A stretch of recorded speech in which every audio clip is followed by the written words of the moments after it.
Well, I'm always looking for new video ideas, and I just shot a video on understanding transition points a few minutes ago, and I was thinking, hey, that just brought an idea about understanding noses. I have right now been working on, as the editor-in-chief of this non-Caucasian face journal for this month, and I was editing all these papers on Middle Eastern noses, African American noses, Asian noses, and it really got to the point where actually I saw these authors have very similar perspective than I do, and I want to share those ideas with you. I'm not going to get really into great details about this, but I do want to sort of share some concepts I think are very important. The first concept is when we're working with an ethnic nose that we're actually sensitive to their cultural standards, because when we obliterate a bridge in a Middle Eastern nose, or we over pinch down an African American nose or an Asian nose, or really raise the bridge too high in an Asian nose, we don't create a Caucasian, we create an alien.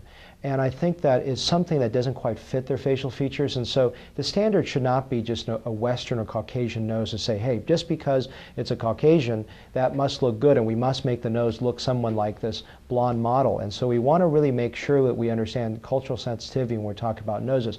I'm not going to talk about every subtle point, but I want to just touch upon some differences for Hispanic, Asian, African, and Middle Eastern noses, so you can understand sort of what's so important in terms of cultural preservation. Let's go through each one of those. An Asian nose. An Asian nose, I think one of the biggest problems is a bridge that's too high. The radix point right here, which is a start point of the nose, should start in Caucasians roughly at the crease or at the above of the eyelash level. I think that's relatively too high for most Asians. I start my break point somewhere around the mid-pupil, around, if you're looking from a side view, where the pupil starts. And I think that a lot of Asian noses that are a bit blunted and flat start pretty low down at the lower part of the eye. So I usually like to raise it about halfway up the eye. So that's just one concept that I think is really important. I'm not going to go through the details of how to do each nose. I think it's just too long a video. I just want to express to you cultural preservation ideas for each of the ethnicities. Let's actually talk about the opposite type of nose, which would be a Middle Eastern nose. Very strong radix, very high bridge, tends to be a much stronger profile than the Asian nose. The problem I see, the number one problem in this case, is the exact opposite of the Asian nose, which is lowering the bridge too much. So I see Middle Eastern faces that have a certain characteristic Middle Eastern look, and then the doctor goes, oh yeah, I just want this little button nose, so they take down the bridge all the way down, take the radix way down, take the whole dorsum of the bridge way down, and they got this really pinched, tight little tip that looks really ridiculous on them. And so what is so important on a Middle Eastern nose is to talk in the preoperative session about preservation of the ethnic bridge height. Really important in my opinion. So something just to think about.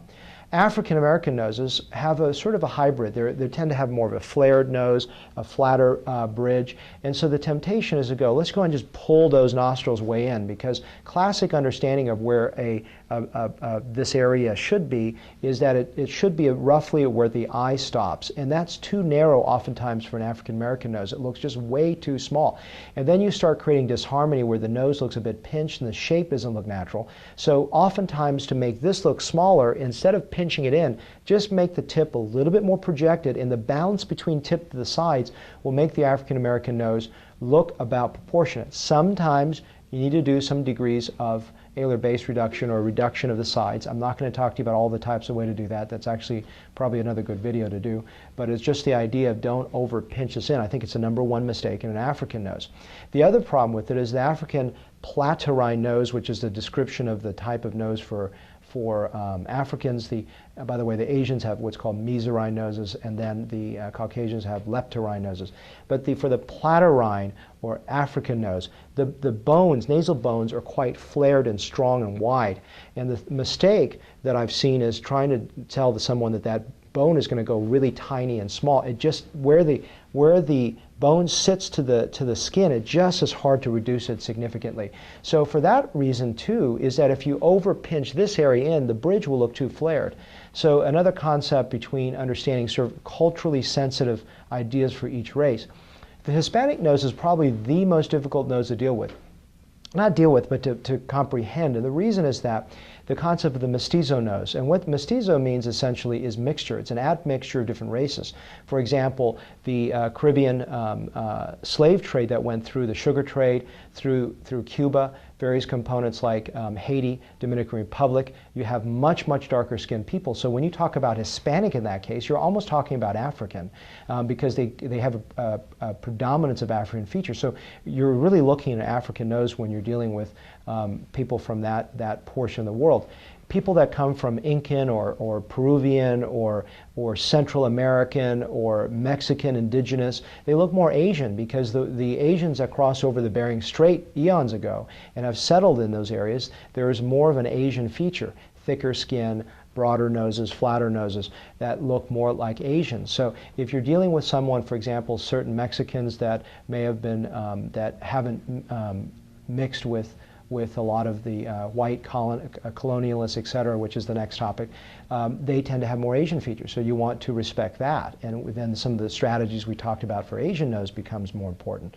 And then finally, if you think about some of the white colonialists and also just the people that are here, for example, the American settlers, all of that white interbreeding with all these different types of races makes the mestizo nose a very complicated nose. And so what you're doing is to understand which of the components predominate. Is it primarily a white nose? Then you would probably treat it more toward the white lines. Is it a nose that primarily is more of a Asian origin or indigenous, American, Native American look? Or is it something that has more of African root? And if it's a combination, then you've got to discuss with that patient some of pulling all those philosophical points together. So hopefully this was not a technical talk about how to create noses. That's going to be a much lengthier video. But I just wanted to introduce some concepts behind how I judge a nose in terms of a cultural context, globally speaking, because today I think there's also, remember the other idea is not just Hispanic, but there's multicultural, there's multiracial. There are people that are whites that have married Africans, or Africans have married Asians, etc. And that intermarriage, then you have noses that are very, very different, also faces that are very different. But in this video, we're just specifically talking about noses. So I hope that video was not an interesting nose, but an interesting video for you to think about some of the cultural sensitivities I think we really need to preserve and enhance rather than ablate or efface.